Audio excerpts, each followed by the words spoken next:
Hey people, welcome back. In this session, we are going to learn about how to compare when you have three or more than three sample and you want to compare with each other. So first thing, we always start to check the normality of the data and we check the variances. If your data is normal and you are checking the variances of the three or more than three data set, then we perform the Bartlett test. If your data is not normal and you wanted to check the variances, then we perform the Levene's test. If your data is normal, you wanted to see the average value of the data, then we use one-way ANOVA. In case you wanted to compare the median of the data, which generally we do for the not normal data, then we Mode's median test. And in case you wanted to see the median rankings, like as only two part, you have the three or more than three data set, you just wanted to check them, they are less than the overall median or more than the overall median, then we'll be using the Kruskal-Wallis test. So first test, I'm going to explain you about test of equal variance, where we'll be talking about Bartlett test and Levene's test. So how to perform that? First thing, we will be checking the data normality. And based on the normality, if data is normal, we'll be going with the Bartlett test. And if data is not normal, we'll be going with the Levene's test. So let me pick up some data. Suppose I pick up this data, maybe education level, and let's say their maths score. I'm talking about the students and their education level and math score. Oh, 1 second. Let me copy first education label here.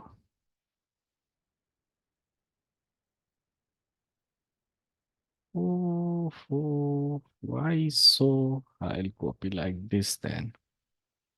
It should work now. Yes, and now here I'll copy their maths score. So we have the education level which is more than 3. We have the 4 degree and their scores are here. So I have to first check the normality. I'll just copy paste this data in the mini tab and I will see how either the data is normally distributed or not. So because my data comes from the different categories. You have bachelor degree, you have master degree, you have some college degree, you have high school. So I should not be checking only one normality of the entire data set as one. I will be checking the normality of the data against each of the education level. So how to do this? We will go to the graph. We'll select the probability plot option. In this option, we'll be selecting the single because data is in, multiple data is in multiple columns here. Now here my graph variable is math score and by category, I wanted to look for the education level. I'll go to the multiple graph option and I will put here on the in separate panel of the same graph, let's say. When I click on OK, so I'll see the output like this, which is based on the Anderson-Darling statistics. So I see 4 p-values here, which is for bachelor is first one, 0.719, high school is second one, less than 0.005, master's is the third one, less than 0.05, which is 0.027, and fourth one is some college, which is 0.347. So if you remember, as per the Anderson-Darling statistics, if your p-value is greater than 0.05, then data is normally distributed.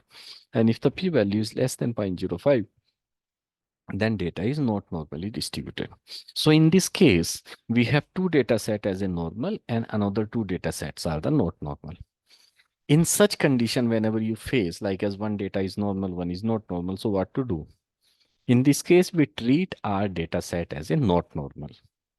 So ideally, we should be performing the median test here, or for the variance related, we should be performing the Levene's test. But for learning perspective, let's assume first all the data as a normal, and then we'll assume as a not normal. So if your data is normal and you wanted to check the variances, then we will be performing Bartlett test.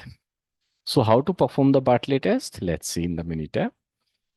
We will go to the stat, ANOVA, and here is the option test of equal variances. When you click on this, you select your response as a math score by category education level. Because your data is assuming normally distributed, so you will go to the options here. In options, you have that use the test based on the normal distribution. You check this box. If you are checking this box, it will give you the p-value of Bartlett test. If you do not check this box, this will give you the p-value as a Levene's test, assuming data is not normal. So we are assuming my data is normal. We have checked this box. When we click on OK, you will get the p-value of the Bartlett test. So what my data says, p-value is 0.920, which is a null hypothesis, which means no difference. Where we are looking for the difference in the confidence interval of each of the degree. And all the confidence intervals are overlapping. That's how the p-value is greater than 0.05, which means the variances of these data are same. You can see the Bartlett test p-value is 0.920, and you can see the confidence interval in a graphical representation. They are overlapping with each other. So this is the way we check the variances of a normal data with the Bartlett test, assuming this data is not normal. So if data is not normally distributed, we perform the Levene's test. Only one thing we have to do, we will go to the same path, stat, ANOVA, and we'll click on the test of equal variances. Data is already selected here. And in options, I will uncheck this box. Once you uncheck this box, Minitab will automatically calculate the statistics based on the Levene's statistics, which means we are going to run the Levene's test after unchecking this box. Click on OK. Click on OK. And here we see the result. The p-value for the Levene's test is 0.866, which means if your data is not normal, we are looking at the Levene's test, all the confidence interval are overlapping, which means the variances among these four category of education are same. There is no difference in the variances. So we have performed Bartlett test for the normally distributed data and Levene's test for the not normally distributed data. In the next session, I will explain you about how to compare the central tendency with the help of one-way ANOVA, followed by Moore's median and the Kruskal-Wallis test. Thank you so much, people. I'll see you in the next session.